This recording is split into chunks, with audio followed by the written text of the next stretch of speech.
आज की क्लास में हम बात करने वाले हैं फॉर्मेटिंग में हाइडिंग रोज एंड कॉलम्स के बारे में, कॉलम फ्रीजिंग के बारे में, hiding sheet, splitting and merging के बारे में। तो सिंपली वन बाय वन करके सारे में टॉपिक आपको क्लियर करते जाता हूँ। तो पहले मैं आपको बताऊंगा हाइडिंग रोज एंड कॉलम्स। तो पहले मैं क्या करने वाला हूँ, यहाँ पर एक कॉलम सेलेक्ट कर लेता हूँ। ये मैंने कॉलम सेलेक्ट कर लिया है। तो सिंपली क्या करा है, मैंने यहाँ पे कॉलम सेलेक्ट कर लिया है। ठीक है, तो पहले मैं डेटा को सही जगह पे ले आता हूँ। यहाँ से कट और यहाँ पे कर दिया मैंने से पेस्ट। ठीक है, तो ये सही जगह पे आ गया। फर्स्ट कॉलम मैंने सेलेक्ट किया और यहाँ पे मैं गया फॉर्मेट पे। यहाँ मिलेगा हाइड एंड अनहाइड। तो यहाँ मिलेगा hide a row and column. तो मैंने कॉलम हाइड कर दे रहा हूँ पहले। तो आप देखोगे यहाँ पे कॉलम हाइड हो गया, मतलब कि कॉलम हमें दिखाई नहीं दे रहा। ठीक है, तो इस तरीके से आप क्या करोगे, यहाँ पे कॉलम हाइड हो गया है तो सिंपली मैंने कॉलम को हाइड कर लिया। अब अगर अनहाइड करना है मेरे को, तो अनहाइड करने के लिए हम क्या करेंगे, अनहाइड पे जाएंगे तो यहाँ पे बोलेंगे अनहाइड अ कॉलम। ठीक है, अब अगर रो को हाइड करना है तो फिर मैं कैसे करूँगा, तो फिर इसको थोड़ा सही जगह पे ले आता हूँ। फिर मैं ये आ गया कट। ठीक है, तो ये कुछ इस तरीके से काम कर रहा है। और चलो अब मैं रो बता देता हूँ आपको। तो रो के मैंने फर्स्ट रो सेलेक्ट कर ली। इसके बाद फिर गया फॉर्मेट में, यहाँ पे हाइड एंड अनहाइड।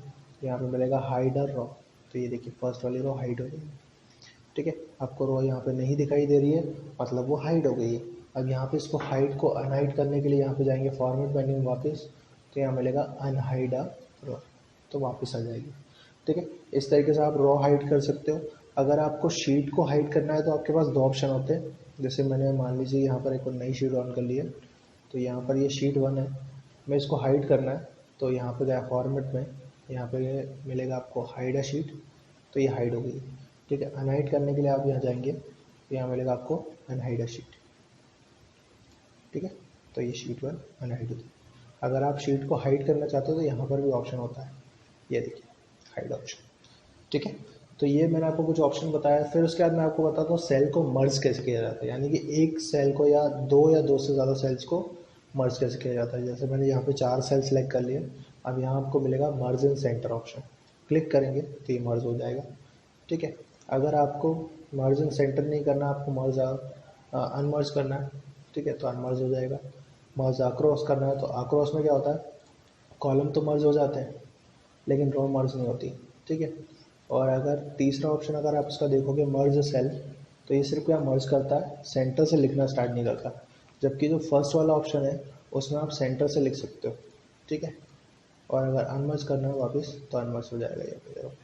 तो ये सेल को मर्ज करना होता है सिंपली। इसके द्वारा आप क्या कर सकते हो, हेडिंग वगैरह लिख सकते हो मर्ज। अब मैं आपको नेक्स्ट आगे बता दे रहा हूँ कि आगे हम क्या करने वाले हैं। तो आगे हम देखने वाले हैं व्यू में फ्रीजिंग पैनल। फ्रीजिंग पैनल में क्या होगा, फ्रीज पैनल में सिंपली हम रो को हाइड कर पाएंगे, कॉलम को हाइड कर पाएंगे, सॉरी रो को फ्रीज कर पाएंगे, कॉलम को फ्रीज कर पाएंगे। ठीक है, तो क्या करना है, हमें सिंपली जाना है फ्रीज पैनल पे। यहाँ पे दिखाई देगा फ्रीज अ टॉप रो।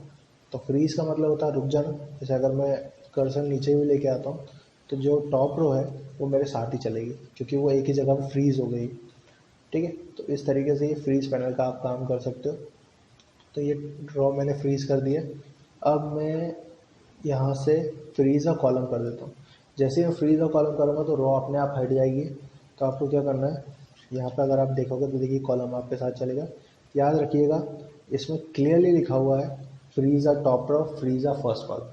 तो ये फर्स्ट कॉलम को फ्रीज़ करेगा और टॉप रो को फ्रीज़ करेगा। लेकिन अगर आप फ्रीज पैनल के साथ काम करना चाहते हो तो क्योंकि यहाँ पे 3 ऑप्शन है, freeze a top row, freeze a first column. आप फ्रीज पैनल क्या करता है, तो एक हम अपने तरीके से क्या करेंगे, दोनों को साथ में फ्रीज करना चाहते हैं। मैं फर्स्ट कॉलम को ही फ्रीज करना चाहता हूँ और रो को ही फ्रीज करना, तो कैसे करूँगा। तो मैंने कर्सर यहाँ पे रख लिया और कर्सर यहाँ पे रखने के बाद मैंने यहाँ पे फ्रीज पैनल पर क्लिक कर दिया। अब वो क्या हो गया कि रो के लिए भी अवेलेबल है, ठीक है, और कॉलम के लिए भी अवेलेबल है, मतलब दोनों ही उसने अप्लाई कर दिए दोनों पे।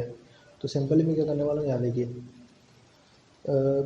ये इस तरीके से मैंने इसको रो को हाइड कर दिया, सॉरी रो को फ्रीज कर लिया। ठीक है, और इसी तरीके से कॉलम भी मैं फ्रीज कर चुका हूँ। तो फ्रीज पैनल के द्वारा आप ये कर सकते हो बाकी अगर आप टॉप रो और टॉप कॉलम से ही आपका काम बन जाता है तो और अच्छी बात है। बाकी 3 ऑप्शन हमारे पास यहाँ पे है, तो 3 ऑप्शन मैंने बता दिया। इसके बाद अनफ्रीज़ करने के लिए वापस अनफ्रीज़।